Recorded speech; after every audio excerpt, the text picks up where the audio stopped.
In 1954, an American submarine slipped into the water and sent a simple message: underway on nuclear power.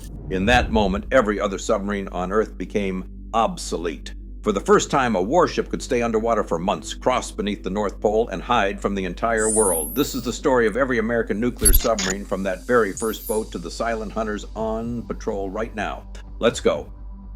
After Congress approved the program in 1951, Electric Boat laid the keel for hull SSN-571 on June 14, 1952, launched on January 21, 1954, and commissioned on September 30th under Commander Eugene P. Wilkinson. USS Nautilus became the Navy's first operational nuclear-powered fast-attack submarine. On January 17, 1955, she made her historic reactor-powered departure.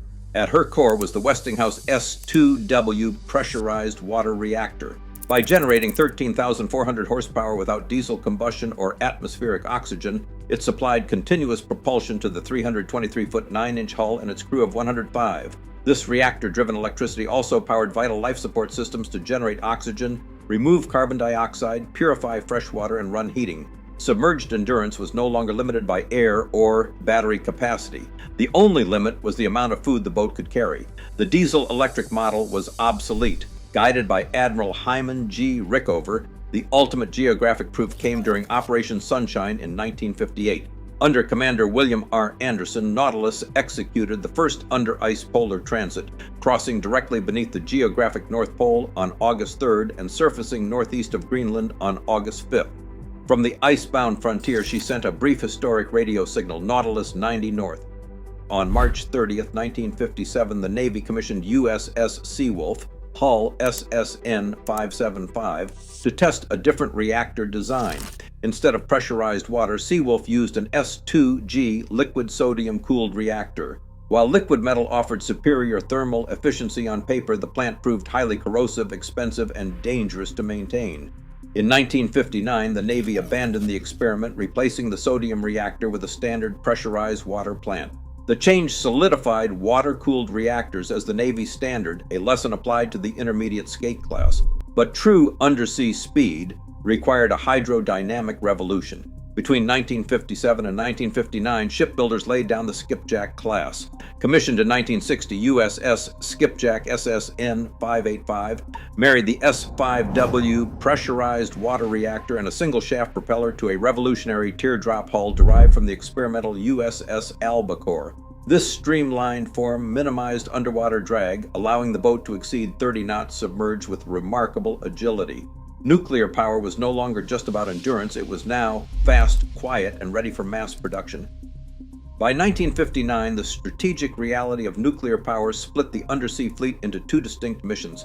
While attack submarines searched and hunted, the new SSBN ship submersible ballistic missile nuclear was designed to vanish. Known informally as the Boomer, its sole objective was deep ocean concealment, securing a survivable second strike capability that finalized America's nuclear triad alongside land-based missiles and bombers. The lineage began on December 30th, 1959 with USS George Washington SSBN 598. Designers had cut a skipjack hull in half, inserting a 130-foot compartment to house 16 Polaris missile tubes. This launched the 41 for Freedom Fleet, built through 1967 across the George Washington, Ethan Allen, Lafayette, James Madison, and Benjamin Franklin classes.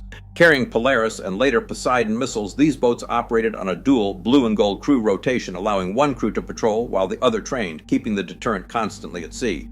Yet as these massive deterrents hid in the dark, they became the ultimate target for a faster, deadlier class of hunter. In 1972, shipbuilders laid the keel for USS Los Angeles, hull SSN-688. Commissioned in 1976, she was the lead boat of a class that scaled the nuclear attack mission into a massive, fleet-wide system. Over a 24-year production run ending in 1996, the Navy built 62 of these fast attack hunters, forming the backbone of the late Cold War fleet. Unlike the massive ballistic missile boomers designed to hide in the deep, the Los Angeles class had a single objective: anti-submarine warfare. This meant actively hunting, tracking, and, if necessary, destroying adversary vessels. To do this, the boats relied on massive passive sonar spheres in their bows to listen for the faintest acoustic signatures, while their S-6G pressurized water reactors gave them the speed of over 30 knots to reach a fight quickly. Survival depended on staying quiet. Engineers mounted internal machinery on shock-absorbing rafts and wrapped the steel hulls in sound-absorbing anechoic coatings. For firepower, the class deployed a lethal progression of weapons. Early flights struck from 4 21-inch torpedo tubes firing heavy Mark 48 wire-guided torpedoes and Harpoon anti-ship missiles. Later flights added 12 vertical launch tubes for Tomahawk cruise missiles, expanding their reach deep inland. These 62 boats spent decades fighting a hidden global cat-and-mouse war, shielding carrier strike groups and trailing Soviet missile submarines through the black depths. But as Soviet submarine technology rapidly closed the acoustic gap, the Pentagon faced a stark multi-billion-dollar question. What would it cost to build the ultimate uncompromised hunter?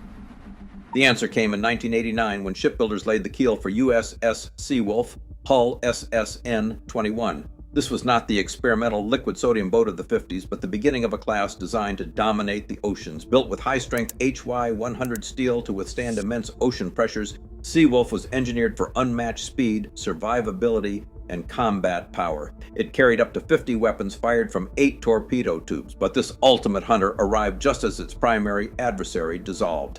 In 1992, with the Cold War over, the Pentagon halted the ambitious 29-boat program. When Seawolf entered service in 1997, only 3 hulls survived the budget cuts. At $3 billion per boat, they were simply too expensive to mass produce. Yet the third hull, USS Jimmy Carter, became a different breed entirely. During construction, workers inserted a 100-foot hull extension known as the multi-mission platform. This customized 2,000-ton bay turned the submarine into a dedicated SPY platform, capable of carrying divers, unmanned vehicles, and executing covert undersea intelligence operations. With only 3 Seawolf hulls in service, the Navy turned to a more affordable successor. That successor was USS Virginia, SSN-774, which entered service in 2004 as the lead boat of the Navy's principal current production attack submarine class. Powered by the S9G reactor family, these hulls are built for multi-mission agility, featuring advanced sonar arrays, modular vertical launch tubes, and a specialized lockout chamber for Special Forces teams. But Virginia is only half of the modern undersea force. Operating alongside these tactical hunters is the sea-based leg of the nuclear triad, the Ohio-class ballistic missile submarine.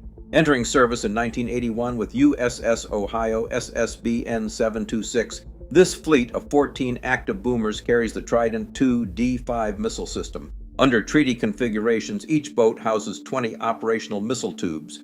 To sustain constant at-sea availability, the Navy employs a dual blue and gold crew model, allowing these vessels to conduct months-long hidden patrols that ensure a retaliatory option even if land-based and airborne assets are compromised. This mature division of labor creates absolute strategic uncertainty. While Ohio ensures retaliation from the deep ocean, Virginia threatens opposing ships, submarines, and coastal forces closer to shore. 7 decades after USS Nautilus first slipped into the Thames River, the single-reactor experiment of 1954 has become a global fleet of largely unseen nuclear giants. If you made it this far, subscribe for the rest of the fleet. Today, as geopolitical tensions rise, these silent giants remain America's ultimate invisible leverage. Nautilus proved the concept, but today's fleet enforces the peace. Deep beneath the waves, the true balance of global power is never seen, it is only heard.